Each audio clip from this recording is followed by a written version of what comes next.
Well, hello the new. It's only me, Leonard Wells, broadcasting as usual from Studio B here in the Gigglemill in Haslingden, north of Manchester in the UK.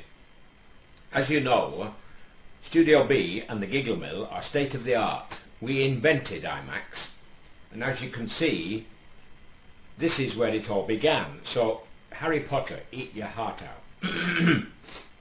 So, because it's so advanced here, you've got to be quick to spot the special effects. And today we've got a slightly, very politically incorrect. Oh.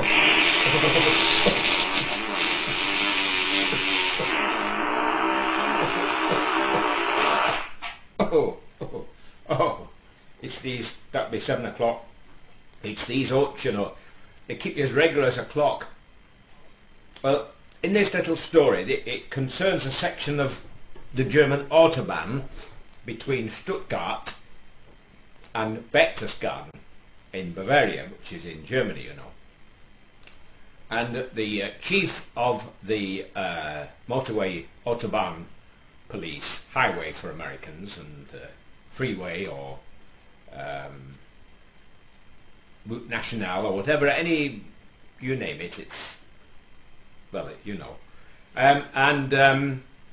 The chief in charge of this section of motorway and all the patrol officers, he was feeling slightly somnambulent one afternoon when the phone rang, and he got a message from the emergency switchboard to say that an Al-Qaeda gang had taken over a section of motorway in his area. Oh my God, he said, what? And there were rumours of suicide bombers and sticks of dynamite, the whole business.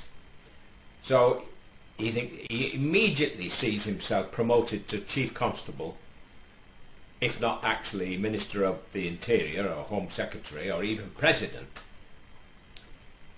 So he sets off to take charge of the situation. And when he gets there, of course, the bomb squad were out and the lot. So he's very agitated, and he's shouting and screaming orders to all his men, you know how the Germans tend to be a bit excited like that.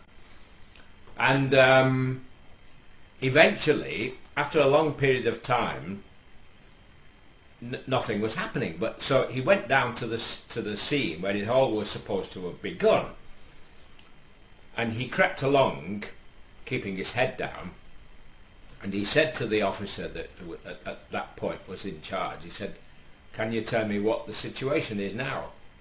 And he said, "Well," he said, "nothing seems to have happened, sir." He said, "since all this began." He said, "Well, tell me exactly how did it all start?" He said, "Well, some people were driving along the motorway and they passed this car at the side of the road, and there were two naked fellows wearing trench coats, and they had sticks of dynamite strapped to their chest, and there was a blonde woman who seemed to be in charge."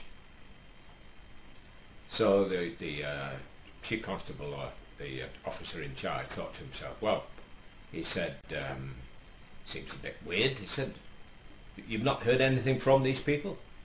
He said, "Not a thing." So he decides to be brave, and he creeps up and he goes to the scene where it had all happened, you see, where it all started.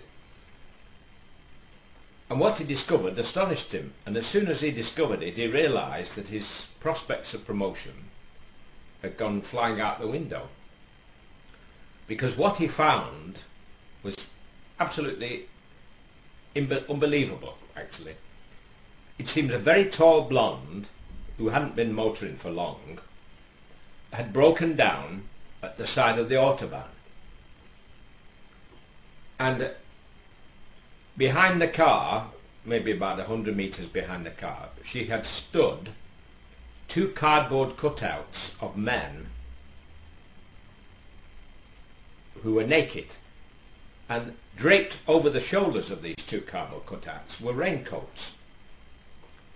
And strapped to the chests of these cardboard cutouts were sticks of dynamite, 2 on each man, you see. And the blonde was just sat there in the car in tears. So he got her to come out of the car and with her hands up, and he was pointing his gun just to be on the safe side, and he said, "Madam," he said, "I don't know if you realise it, but you practically started World War III on this Autobahn. Would you mind explaining what it's all about? What's all this business with the 2 cardboard cutouts and the dynamite and the raincoats and so on?" So she said, "Well," she said, "it's quite simple, officer," she said. "Those 2 men are my emergency flashers for when I break down. I'm told you have to have emergency flashers on going when you break down." And he said, "Well, what on earth are they doing with sticks of dynamite strapped to their chest?" She said, "Well, I need something to blow the tyres up, 1 stick for each tyre." So the chief constable, or the would-be chief constable, thought to himself, "Well, we've got a right one here. Thank you and good night, folks."